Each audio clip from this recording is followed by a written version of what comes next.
Face aux menaces du duc de Brunswick, l'Assemblée mobilise des volontaires en décrétant la patrie en danger. Le 10 août 1792, lassé des trahisons du roi, le peuple marche sur le palais des Tuileries à Paris où se trouve le roi et sa famille. Louis XVI était défendu par des nobles et par des gardes suisses, tandis que les sans-culottes, révolutionnaires issus du peuple parisien, portant des bonnets phrygiens et des pantalons parce qu'ils travaillent, avaient le soutien des fédérés, des soldats volontaires. Louis XVI se réfugia à l'Assemblée nationale tandis que le combat s'engagea. Des centaines de sans-culottes furent tués, puis les Suisses du roi furent massacrés. L'Assemblée prononça la suspension des pouvoirs du roi et l'élection d'une nouvelle Assemblée, la Convention nationale, sur proposition de Robespierre. Cette Assemblée fut élue au suffrage universel, c'est-à-dire que même les citoyens les plus pauvres pouvaient voter.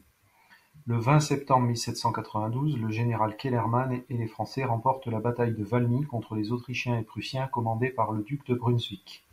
La nouvelle de cette victoire provoque le vote par la Convention de l'abolition de la monarchie et la proclamation de la République le 21 septembre 1792.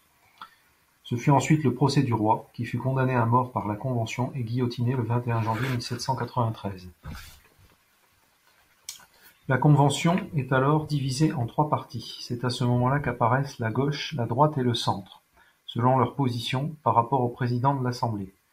À droite siègent les Girondins, au centre la Plaine et à gauche les Montagnards.